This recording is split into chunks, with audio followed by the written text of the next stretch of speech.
Hola, bienvenidos una vez más a la clase número 7 de la materia de sectas, ¿verdad? Hemos avanzado mucho, hemos visto muchísimas otras sectas, ¿verdad? Importantes que nosotros tengamos ese conocimiento, lo básico, ¿verdad? Las cosas esenciales y básicas de cada una de ellas, ya que de alguna manera, ¿verdad? Nos toca a veces juntarnos con ese tipo de pensamiento, ¿verdad? Donde la gente cree que en lo que ellos están involucrados es la verdad.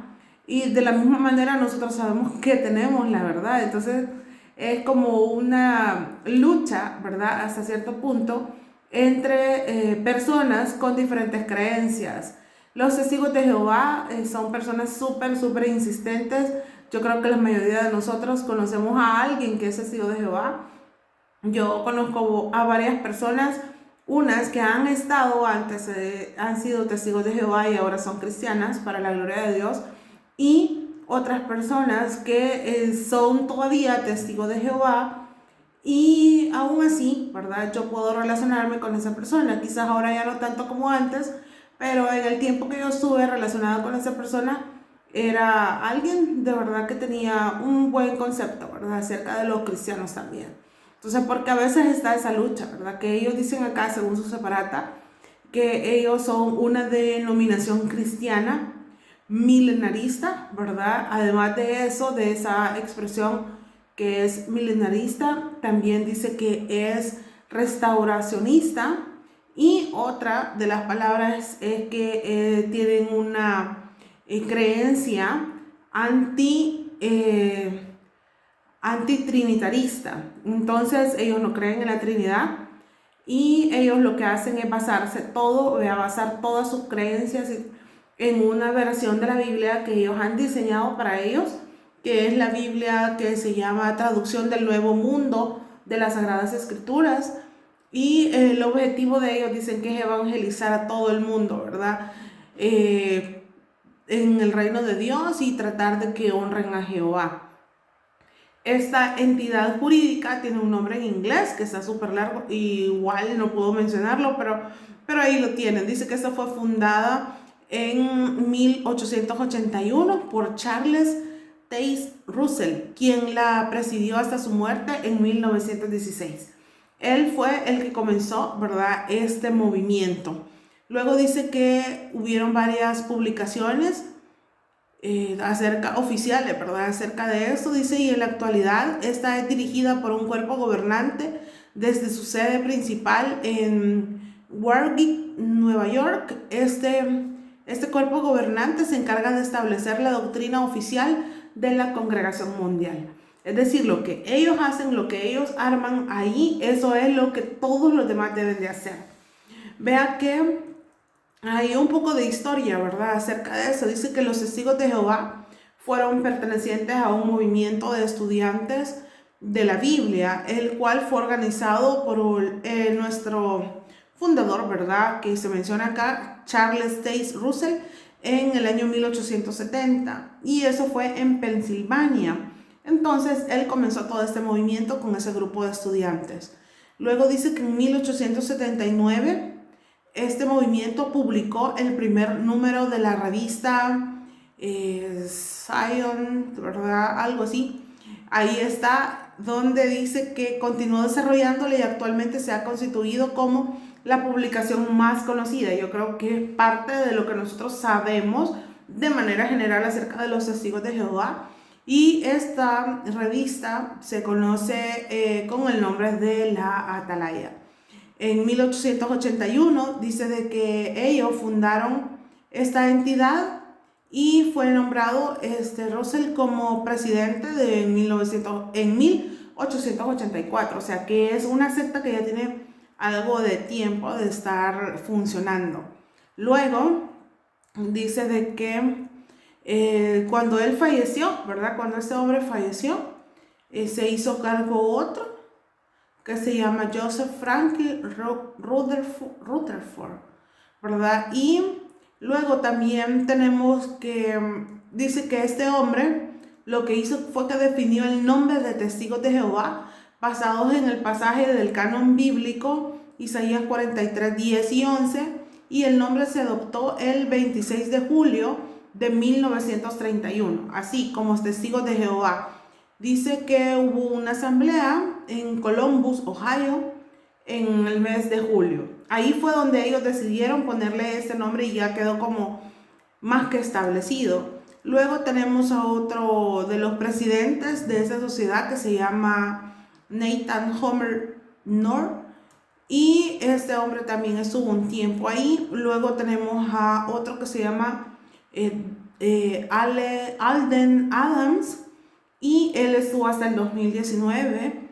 Y luego tenemos a Robert Louis Siranko, que es un predicador, dice, estadounidense, nacido de una familia de orígenes húngaros, y él es el que está presidiendo después de lo que fue don Allen Adams. Es muy importante que sepamos un poquito nada más, ¿verdad? Acerca, tal vez eso no es una pregunta de examen, pero sí cómo hombres, seres humanos, han estado pensando, ¿verdad?, lo que debe de seguir la gente que cree en ellos. O sea, por eso me tomé como un poquito del tiempo para mencionarles estos nombres e investigar un poco, ¿verdad?, acerca de algunos principales, que como pueden ver, todo esto son pensamientos de hombres. Acá ninguno de ellos dice que estuvo orando para que Dios le revelara qué es lo que tenía que hacer. No, nada de eso. Simple y sencillamente ellos eligieron, ¿verdad?, armar este tipo de religión, y de alguna forma, ¿verdad?, esto ha hecho que mucha gente crea. Luego veamos acá, estos son súper importantes, esos detalles que vienen para acá. Me gustaría leerlos todos, por el tiempo no lo voy a hacer, pero sí les insto a que pueda usted de alguna manera dedicarle tiempo a leer. Es súper importante leer, porque cuando leemos aprendemos. Dice acá, los testigos de Jehová se basan en su Biblia, que ya lo hablamos.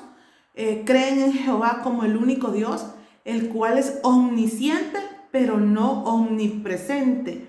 Para ellos Jehová no es omnipresente, Él no está en todos lados, Él está en el cielo. Luego dice que se identifican como seguidor de un único líder, Jesucristo, a quien consideran hijo de Dios, pero no lo consideran Dios en sí mismo, y quien además lo identifican con el arcángel Miguel. Entonces ellos dicen que Jesús es un tipo del arcángel Miguel, que es muy probable que sea el mismo. Para ellos Jesús no tiene el misma importancia y validez que nosotros le damos a Jesús como Dios, porque nosotros sabemos que Jesús, estando en esta tierra, fue 100% hombre, fue 100% Dios. Ellos dicen que nada más fue un líder. Luego de eso dice que sí aceptan a María como madre de Jesús, pero no la veneran ni la consideran la madre de Dios. Creen en la apostasía y en el libre albedrío por la predestinación. Otra de las creencias es que realizan el bautismo por inmersión y lo hacen en el nombre del Padre, del Hijo y del Espíritu Santo. No celebran la Navidad, no celebran la Pascua, los cumpleaños, ni fiestas, ni costumbres que consideran incompatibles con el cristianismo, porque sus orígenes son paganos. Ellos consideran que todas esas cosas son paganas y no pueden celebrarse. Son contrarios al ecumenismo y a las demás religiones cristianas, y dice que identifican a todas esas religiones como Babilonia la Grande, así le dicen a ellos.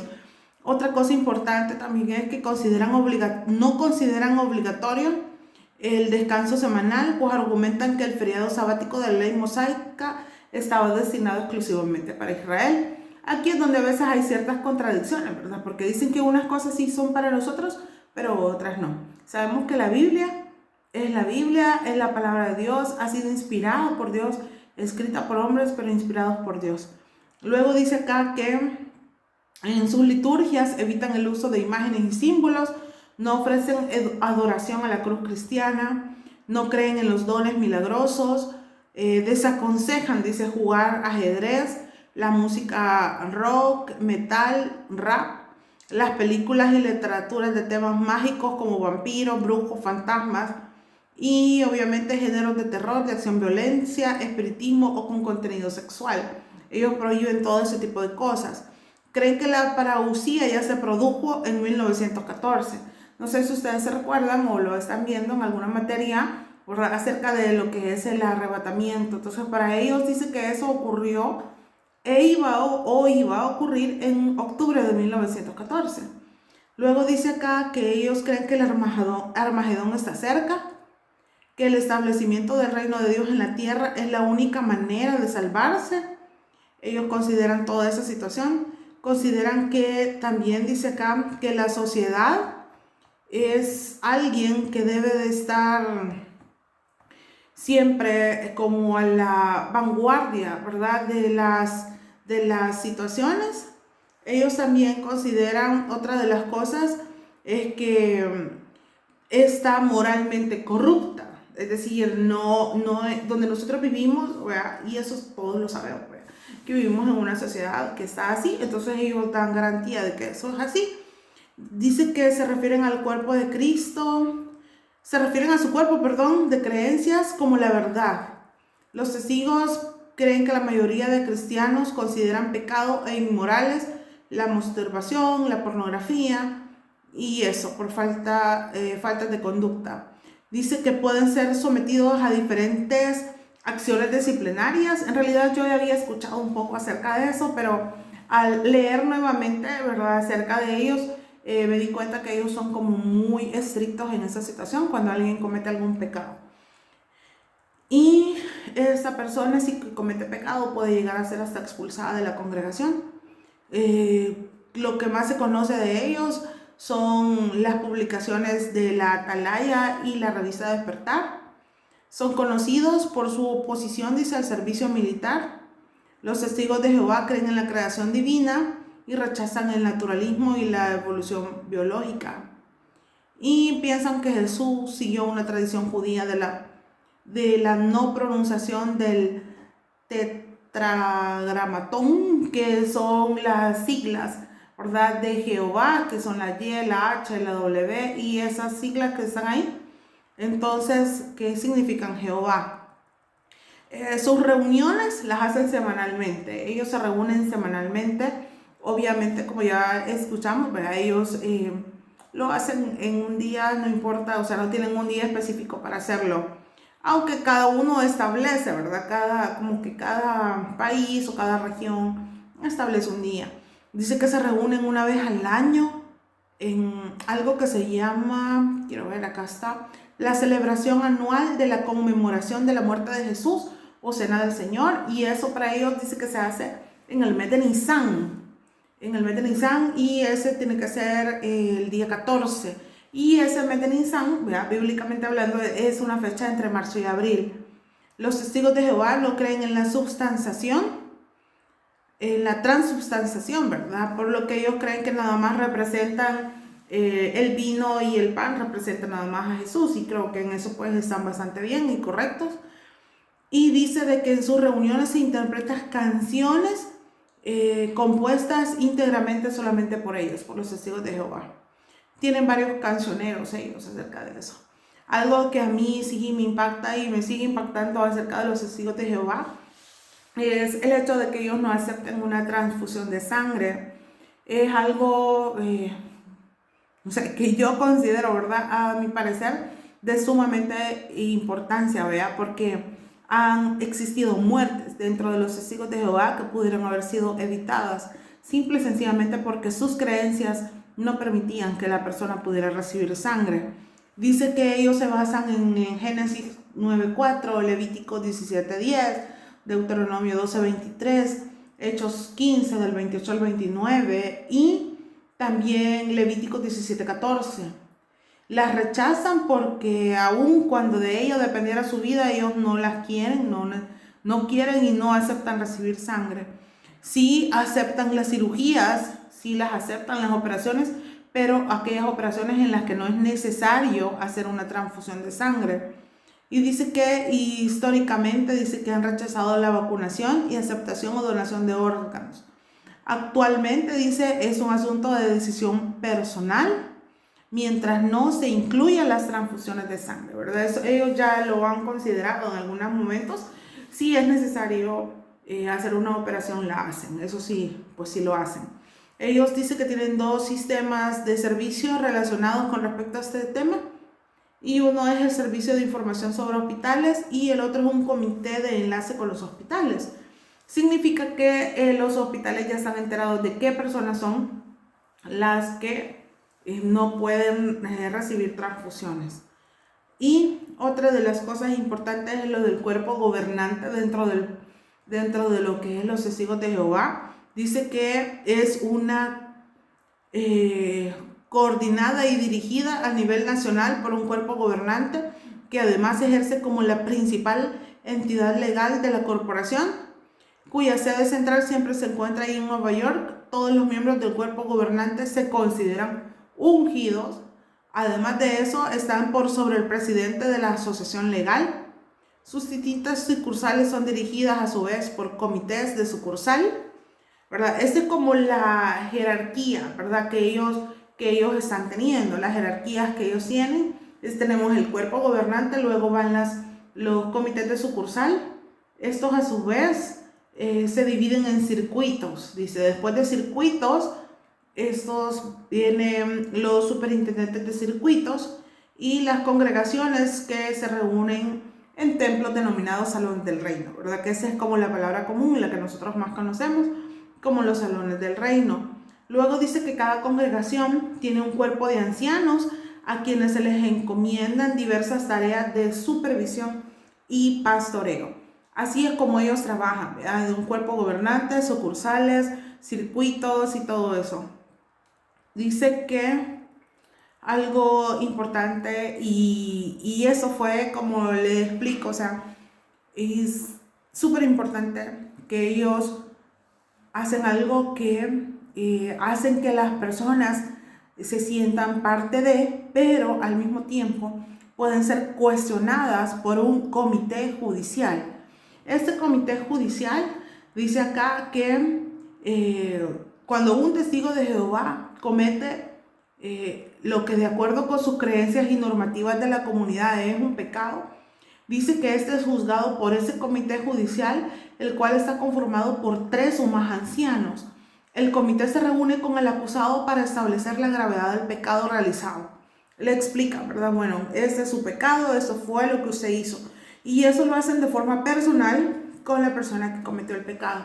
Luego dice, si el pecador muestra arrepentimiento, se le aplica una censura, es decir, una serie de sugerencias basadas en la Biblia que para ellos tienen como finalidad la reconciliación del acusado con Jehová. En caso de seguir estas sugerencias, dice, la censura se hace pública, ¿verdad? Si yo vengo y digo, sí, acepto, yo cometí ese pecado, le dicen, bueno, entonces vamos a aplicar ciertas reglas con usted y lo hacen público, o sea, el pecado de la persona lo dicen delante de todos y se les explica, ¿verdad? Dice, la censura se hace pública a los demás miembros de la congregación y se considera a la persona censurada, es decir, para hacerle el conocimiento de los demás que esa persona ha cometido pecado.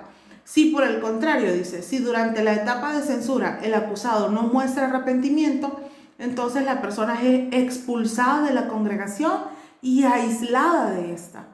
Si la persona no acata, ¿verdad?, lo que ellos les están diciendo, ella es expulsada. Luego dice que una persona también puede desasociarse voluntariamente, en cuyo caso, dice, pasa a ser considerado como una persona expulsada de conocimiento público dentro de la congregación. Y esta es la parte que de verdad me super llamó la atención, que eso yo no lo sabía. Literalmente no lo sabía, no había estudiado como ese punto donde dice, en tales casos la persona pierde contacto con sus parientes que sean testigos, que no vivan bajo el mismo techo. Y los miembros de la congregación no vuelven a saludarlo ni a tener un contacto social con la persona. O sea, si cometió un pecado y esa persona no quiere aceptar que en realidad lo hizo, o no quiere aceptar las reglas que ellos le van a poner para que pueda de alguna manera incorporarse nuevamente a su congregación, esa persona es aislada totalmente. Entonces creo yo que Dios no nos ha llamado a eso, ¿verdad? A nosotros nos ha llamado a levantar, ¿verdad? A levantar al caído, y ellos lo que están haciendo es expulsarlo e incluso nadie les habla. Luego tienen ellos un medio de financiamiento que ustedes ya más o menos conocen, saben que ellos no hacen colectas como ellos le llaman, y eso depende nada más de la corporación que ellos tienen y donde ahí trabajan, dice, un montón de testigos de Jehová que lo hacen de manera voluntaria sin remuneración, los que trabajan en esta sociedad. Y dice de que el 70% de sus ingresos provienen de las publicaciones que se distribuyen anualmente a precios ligeramente superiores a los costos de la impresión. La organización dice que defiende que están establecidos legalmente como una corporación sin ánimo de lucro. Significa de que no tienen permiso para vender nada. Dice que rechazan el pago de diezmos o cuotas obligatorias, ¿verdad? Para ellos eso no es necesario, lo de las cuotas obligatorias, lo de membresía. Y lo que hacen es que estas contribuciones, piden contribuciones a diferentes lugares y son usadas para atender misioneros o ministros viajantes, construir templos, renovar templos y sucursales.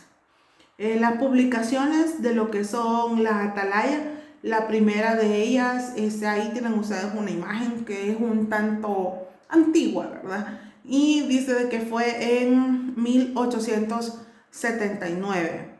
Actualmente dice que los testigos de Jehová editan y distribuyen millones de ejemplares de sus versiones de la Biblia en numerosos idiomas. También tenemos aquí, hay otra cosa importante que dice de que los testigos de Jehová sostienen que en los pasajes criticados solo se usa un estilo de traducción similar a la de otras versiones reconocidas, constituyéndose en traducciones poco convencionales pero legítimas. Como yo les explicaba en un principio, ellos imprimen su propia Biblia, hacen las modificaciones de la Biblia y a veces cuando nosotros comparamos esa Biblia con la nuestra hay ciertas cosas, palabras o frases, pero ellos dicen que eso no es ningún problema, que tiene el mismo significado. Pero usted sabe que una frase y una palabra puede cambiar el sentido de todo. Luego ellos establecen que están en varios países.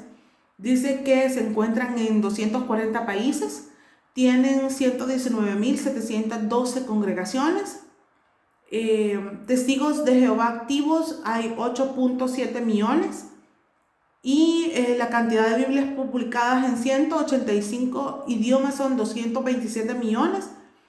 Y esto quizás es como lo más importante que ellos hacen, que llevar la palabra a otros países, pero lamentablemente no llevan la palabra correcta. Siempre va la que ellos han estipulado para su uso. Luego, esa parte también es importante. En Rusia dijeron que nunca más querían ir a los testigos de Jehová. Eso fue el 20 de abril del 2017, donde dice que el Tribunal Supremo de Rusia falló en contra de los testigos de Jehová para disolver el centro administrativo de los testigos de Jehová. A ellos no los quieren ahí, ellos no pueden entrar ahí. Otra de las cosas que quizás quiero dejarle, ¿verdad?, a usted, y a la larga que hay que tener mucho cuidado con eso, ellos tienen ciertas críticas en tres cosas: en abuso sexual infantil, en críticas sociales y críticas religiosas. Le dejo eso de tarea para que usted lo pueda leer, porque como ellos han pensado que ellos son la verdad, ellos dicen que ellos son la verdad, entonces esas cosas, ese tipo de cosas casi no las mencionan. Incluso, o sea, cuando han tenido algún problema o algo, tratan de acallarlo, ¿verdad? Apagando o diciendo, sí, está bien que sea así y ya, y no dan ninguna versión ni ninguna declaración. Luego usted acaba de encontrar qué enseñan los testigos de Jehová. Va a encontrar, quiero ver, acerca de unas 10 o 12 preguntas o aseveraciones de los testigos de Jehová con respecto a la palabra de Dios. Creo que es importante, ¿verdad?, que nuestros ojos siempre estén abiertos a ver todo aquello, ¿verdad?, de lo que nosotros podamos aprender para nuestro beneficio y para poder apoyar a otros, basados en que si conocemos las sectas, nosotros sabemos qué es lo correcto y qué no es lo correcto. Entonces, los animo, ¿verdad?, para que podamos seguir aprendiendo acerca de esta materia tan interesante y que nos va a ayudar a nosotros a conocer un poquito más acerca de las religiones que existen en el mundo. Que Dios los bendiga.